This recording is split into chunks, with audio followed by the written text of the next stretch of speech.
Good morning, afternoon, and evening, everybody. My name is MiAh the King, and how many stormtroopers does it take to change a light bulb? None, because they are all on the dark side.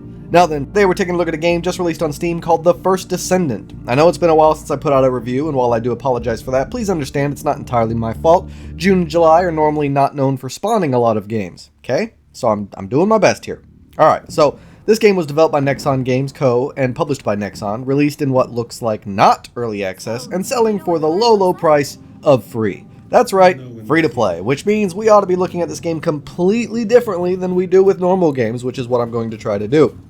Why am I taking a look at a free to play game when normally I try to help people save money with my videos? Well, I mean, I was already interested in this game anyway, and I'd actually like to put out a video this week. Also, let's not forget the awfully confusing release of this game. It released on Steam like 2 days ago, but it wasn't unlocked, leading to a lot of player confusion on Steam. So far, so good in terms of building up that trust, game devs. So, without further ado, let's dive into this sucker. After all, time is more precious than money anyway, am I right? And if I do this video, then you don't have to play the game, so if it turns out to be awful or whatever, then you didn't waste your time, I only wasted my time.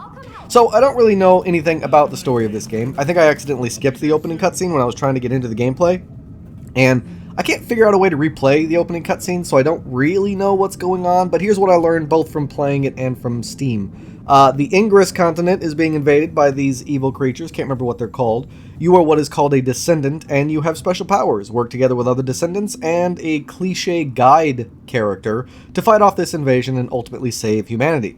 I mean, that's pretty much the gist of the story, which is fine. Even if I knew more, I wouldn't spill it, simply because spoilers. So, let's start off with the positives, and I think I'd like to first start off with the visuals. I mean, at times, this game can look freaking amazing, with beautiful visuals, cutscenes, and amazing attention to detail, even in the cutscenes. Overall, I think the game just looks pretty damn good. The lighting is good, the color contrast is good, the specifics are good, so yeah, it's just a very pleasant game to look at. I actually like the coloring and lighting because they allow certain points of the game to stand out when you'd want them to. Like items that glow different colors after they drop from enemies, and they contrast well to the environment, making them easy to, spot and pick out so that you can collect them. Basically, the game looks good.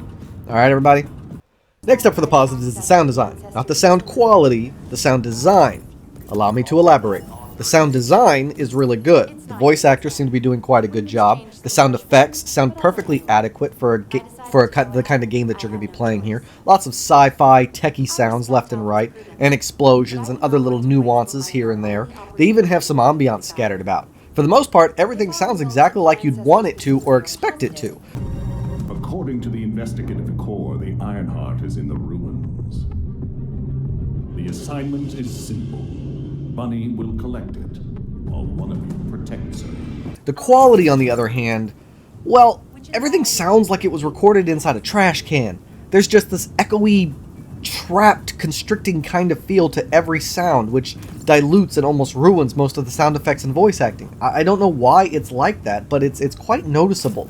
The music is decent enough, whenever you can actually hear it over the rest of the gameplay. Nothing to write home about, but it's good enough to get the job done, in my opinion. As for the guns, well, man, I do wish they had more variance in the sound effects of the guns. Like, they all sound the same to me, but with just different styles. Like, imagine a pistol sound, like you're firing a pistol, right? Imagine that sound, but now you take it and you make it sound heavier, or you make it faster, and that's pretty much, or slower, and that's pretty much all the sound effects for the guns. That's pretty much how all the guns in the game sound like. At least the ones that I've come across. Now, unfortunately, those are the only positives that I can think about giving this game at the time of my review. So, let's now go into the negatives. But before that, do me a big favor and don't forget to support my channel. Like, comment, and subscribe helps a lot, but if you want to be notified whenever I review another game, then hit that bell too. I know it might not seem like it, but it actually does help, and I could use the help. So, consider hitting a button that costs you nothing to help me out. Alright? Thank you. Now then, on to the negatives. So the first and most glaring negative to me is the stability. The game is just so unstable right now. But before I go into detail, I do want to say that they did get one thing done really well here. The connection stability. Now, I never disconnected, and as far as I know, no one else ever disconnected whenever they joined up with my public game. There was no lag or instability in the connectivity, so that's a huge plus for a game like this, and I wanted to say that first. However, besides that, you start to run into issues immediately upon entering the game. The biggest two for me was the constant frame rate dropping and the constant freezing. my game was dropping frames all the time, as I'm sure you'll see throughout this video, and it was freezing all the freaking time, which I'll do my best to cut out of the video simply because I like my videos to be as smooth as possible, and I can't really stop the frame rate dropping because it's throughout the whole recording, but I can at least cut out the freezing. I was also constantly finding my shots just not connecting or my abilities not activating for some reason. I don't understand why. I mean, I have a pretty damn good gaming PC, so this shouldn't be happening, and people are complaining everywhere about it as well, so the game is just very unstable. Lots of players complaining that their purchases aren't even going through, like they're buying packs or digital deluxe editions or pre-ordering, and they're getting nothing in return, so legit getting ripped off. Not good. But this is why you should never pre-order video games. Now, I'm not entirely sure how this is happening or if it's been fixed. I'm certainly not going to spend any of my money on this game to find out, but be aware that this might be an issue coming into the game. Next up for the negatives is the gameplay. You start off getting to choose one of three pre-made Descendant type characters. No customization, so I already don't like that. Each one has a specific task, basically, but it's pretty much the same. Two are very similar, and one of them is unique. You've got the tanky character, Ajax, which is the one I chose to play as. Then you've got a firebomb character for DPS, and an ice-throwing character for DPS. Each comes with their own unique abilities, but they all pretty much play the exact same. Eventually down the road, you can unlock customizations and newer skins for your pre-made characters, so you'll feel a bit more unique, but in the beginning you're going to look just like everybody else. Now, I don't know if it's meant to be this easy or not, but the game was just so freaking easy. I went through the entire first map and first dungeon run without dying once, or even getting to half health. The combat itself is so lackluster that I found myself bored after an hour because I just didn't even need to try anymore. Just run from point A to point B and fire your gun from the hip at everything that pops up. Hell, I never even needed to use any of my limited abilities to fight. I used them just to try and add more fun to my gameplay and more variance to my gameplay, but I didn't need to use any of my abilities. It was just boring. You could dodge, double jump, and use a grappling hook to zip around, but I don't know. You have a mana point system, and you heal and recover mana by collecting Orbeez off the ground, run around completing missions and collecting drops from enemies, rinse and repeat.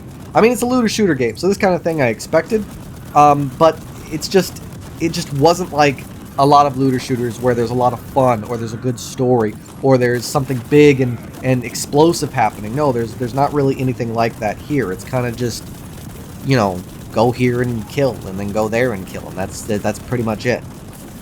There's also microtransactions, which honestly I'm fine with. This is a free-to-play game after all, so here it's acceptable. They need to make money somehow. You can buy new skins, new guns, and other customizables, but in terms of the gameplay, there's no dialogue options or choices to make. Even when customizing your character, it's fairly limited. You can customize guns, that's about it.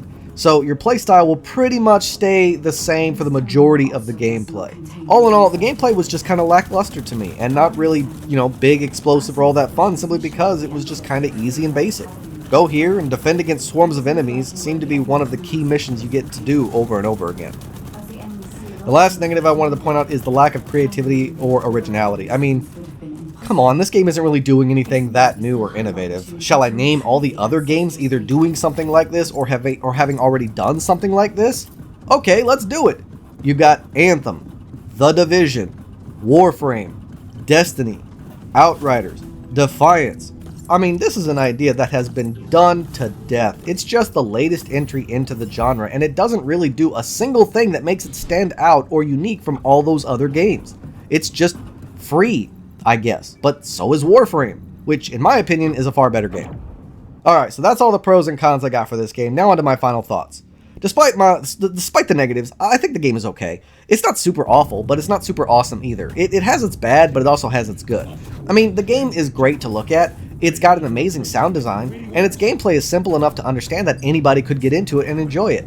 But it's also boring for people who are more experienced to games like this, or people who are looking for a challenge. And if you're going to play with friends, it gets even more boring because it's even more easy. It's got massive stability issues, it's not very original, and not doing anything new or innovative. But it's also free to play and mostly harmless. My recommendation? Well, it's free, so if you're even remotely interested in this game, then just go check it out. I personally probably won't be playing it again. It was just too boring and unoriginal and lackluster for me to really get into it, and it had no immersion or player retention. But it's fairly well made, it just needs some ironing out and maybe some more immersive aspects. you know, maybe add a little bit more, maybe give us dialogue options or something. But I mean, it's not early access, so this is pretty much the whole game, and it's just lacking so much to make it something that would keep you coming back for more. I mean, who knows? Maybe after hour 10 it starts to get a lot more challenging, but I just don't want to play 10 hours for it to get fun. I mean, when you think about it, for a free game, it's actually pretty impressive, but hey, maybe I was able to save you some time, even if not money, and that's all I really want to do with these videos, try to help gamers. So if I was able to do that even a little bit, then I consider my job complete. So yeah, it's up to you guys if you think it's worth it or not. I personally think it's not, but it's not harmless and it's free, so whatever. But that's all the time I got for this video, everybody. Thanks so much for watching, with a special thanks to those of you who stuck around till the end. If you have any questions or concerns, please let me know in the comments down below. Don't forget to like and subscribe, and I can't wait to see you all again on my next adventure. So until then, I bid you all farewell.